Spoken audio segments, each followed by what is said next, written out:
Hi friends, welcome back to our channel. మీ దేవిజ లాగ్స్కి welcome. Channel కూడా సపోర్ట్ చేయండి, లైక్ చేయండి, షేర్ చేయండి. కొత్తగా చూసే వాళ్ళైతే సబ్స్క్రైబ్ చేసుకోండి. పక్కన బెల్ బటన్ క్లిక్ చేయండి, మా నోటిఫికేషన్స్ వస్తాయి. ఇంకొక మినీ లాగ్తో ముందుకైతే వచ్చేసాను అనమాట. నిద్ర చేయడానికి వెళ్ళామని చెప్పి 1 డే బిఫోర్ దివాళీ ఫెస్టివల్లో చెప్పాను కదా, వీడియో పెడతానని చెప్పి పండగ ముందే వెళ్ళిపోయాం అనమాట నిద్ర చేయడానికి. సాటర్డే అయితే వెళ్ళాం అనమాట. దివాళీ ఫెస్టివల్ మండే వచ్చింది కదా, ఆ రోజైతే వెళ్ళాం. కాకాని శివాలయంకి అయితే వెళ్ళాం అనమాట నిద్ర చేయడానికి. బావగారు వాళ్ళ ఫ్యామిలీ, మా ఫ్యామిలీ, మావయ్య అందరం కలిసి అయితే వెళ్ళాం. మేము కార్ వేసుకొని ఇంటి దగ్గర నుంచి బయలుదేరిన తర్వాత దారిలో ఏమో మా బావగారు వాళ్ళకైతే పికప్ చేసుకున్నాం. బావగారను వాళ్ళ అమ్మాయి ఏమో బైక్ మీద వచ్చారు వాళ్ళు. మా తోటికోళ్ళను వాళ్ళ అబ్బాయి ఏమో మా కార్ ఎక్కారనమాట.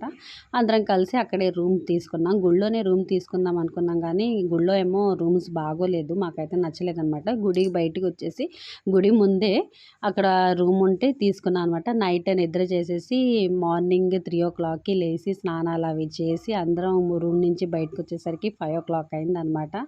మార్నింగ్ ఏమో అందరూ టీ తాగారు. మార్నింగే లేచారు కదా, కొంచెం మత్తుగా ఉంటుంది. టీ తాగిన తర్వాత ఇంకా కొబ్బరికాయలు అవి తీసుకొని ఇంకా గుళ్ళోకి అయితే వెళ్ళిపోయాం అనమాట. గుళ్ళోనే కొబ్బరికాయలు కొట్టేసి అక్కడే వదిలేసేయాలంట. ఇంకా పూజ చేసుకొని దర్శనం అదంతా చేసుకున్న తర్వాత ఇక్కడ కూర్చున్నాం అనమాట. అత్తయ్య మాటలే మాట్లాడుకుంటూ ఇక్కడైతే కూర్చున్నాం అనమాట. కూర్చున్న తర్వాత ఇంకా బయటకు వచ్చేసి ఇంకా రిటర్న్ అయిపోయి మా ఇళ్ళకి అయితే వెళ్ళిపోయాం. దారిలో మా తోటి కోడళ్ళకైతే దింపేసాం అనమాట. బావగారు వాళ్ళ అమ్మాయి ఏమో బైక్ మీద అయితే వచ్చారు. ఇంకా రిటర్న్లో బ్రేక్ఫాస్ట్ ఏమో మంగళగిరి దగ్గర ఆపి అక్కడ బ్రేక్ఫాస్ట్ తినేసి రిటర్న్ ఎవరి ఇళ్ళకి వాళ్ళు వెళ్ళిపోయామన్నమాట. Okay friends, bye bye. ఇంకో వీడియోతో కలుద్దాం.